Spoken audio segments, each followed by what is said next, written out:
Olá pessoal, bem-vindos à Escola Fácil com a ProShark, onde aprender é legal e divertido. Se a pandemia bugou seus estudos, aqui é o lugar certo para recuperar o tempo perdido. Então, inscreva-se no canal, ativa o sininho e dê um like neste vídeo. Tudo bem? Prontos para aprender? Então, vamos lá! Bom, então, continuando o nosso resumo, agora nós vamos ver sobre sucessão ecológica. Então, o que é a sucessão ecológica? É um processo de colonização de um determinado ambiente ao longo do tempo, tá? Então, a gente vai classificar essa sucessão, esse povoamento, de duas formas, em primária e secundária. A sucessão ecológica primária vai acontecer em um ambiente que nunca teve vida. Então imagina, ocorreu um derramamento vulcânico no oceano e isso levou à formação de uma ilha, tá? A lava esfriou, endureceu e virou uma ilha. Ali nunca teve vida. Então o que vai acontecer? Vai começar a surgir, o povoamento vai acontecer como? Micro-organismos vão vir pelo ar, pela água, porque lembra que está perto do mar, pela água, por outros seres que param ali para descansar. Então algumas aves podem vir, pousar, ver que é um ambiente que não tem predador, então começam a fazer o ninho lá. Então você começa a observar que a vida vai aparecendo, não por geração espontânea, mas ela vai aparecendo num ambiente que nunca tinha tido vida antes. Quando você olha um ambiente que a vida começou, entre aspas, do nada, significa que você está vendo uma sucessão ecológica primária. Então ela é muito comum em ilhas que acabaram de ser formadas ou em rochas mesmo. Ou, por exemplo, vamos supor que você tem o alto de uma montanha, certo? E aí no alto de uma montanha só tem rocha. Como que a vida chega lá? Por aves que conseguem voar até determinada altura, por outros organismos como algumas lhamas, alguns seres que estão mais adaptados à vida em altitude, que levam dentro de si, né, os parasitas que eles têm, levam para esses ambientes. Os vegetais de pequeno porte são os primeiros a aparecer em locais que nunca houve vida. Porque não dá pra você achar que numa ilha que acabou de ser formada vai ter uma árvore, entendeu?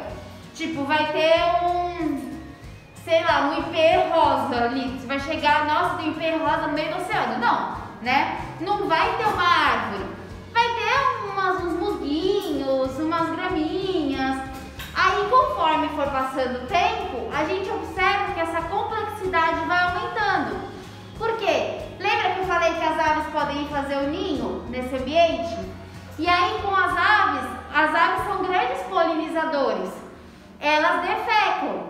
E aí, no que elas vão lá eliminar os excrementos delas, o que vai acontecer? Sai resquício de semente.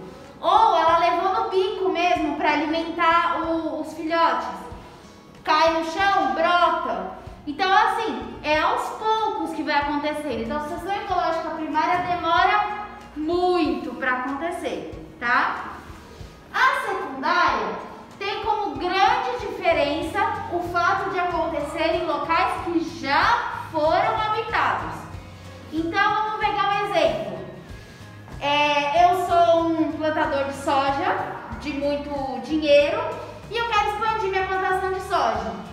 Só que na minha frente, assim, depois da minha fazenda, tem tem uma área com floresta amazônica intacta, certo? O que eu vou fazer? Eu, plantador de soja, o que eu vou fazer? Eu vou desmatar essa região e vou plantar a minha soja, porque a soja me dá dinheiro, certo? Então, quando a gente observa desmatamento, você tem uma área que já teve vida e aí a sucessão ecológica vai acontecer ali, só que de uma maneira mais rápida do que a primária. Porque se você tirou a vida que já existia num lugar, significa que aquele lugar já tinha condições para que a vida se desenvolvesse. O que aconteceu foi uma pane momentânea, vamos dizer assim. E aí vamos supor que eu, plantador de soja, vi que aquele solo não era propício, não deu certo e decido ir para outro lugar. E abandono aquela terra. O que vai acontecer? Capim vai ser a primeira coisa que vai crescer lá. Depois você vai observando que vai ter uma complexidade. Como foi um desmatamento, eu tenho que ao redor tem árvores, tem floresta, tem animais. Então, esses animais eles vão chegando nesses ambientes mais abertos e também vão causando impactos, também vão causando o povoamento, tá? E aí, quando que a sucessão ecológica acaba, digamos assim? Quando a gente atinge uma coisa que se chama comunidade clímax. E o que é isso? É uma comunidade que já tem o máximo de desenvolvimento. Quando eu penso em biodiversidade, biomassa e teias alimentares. Então, ao longo da sucessão ecológica, eu observo um aumento na biodiversidade, ou seja, um aumento na variedade de seres que estão ali. Ao mesmo tempo, eu observo que cada espécie começa a ter mais gente daquela espécie. Então, antes tinha um pezinho de musgo, vamos supor assim. Agora já tem 500.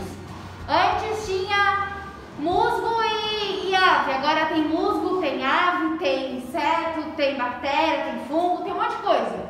Então, eu começo a ter mais espécies e mais seres de cada espécie. Então, a gente fala que tem mais biomassa. Além disso, como eu tenho mais espécies, mais seres, as relações entre eles também ficam mais complexas.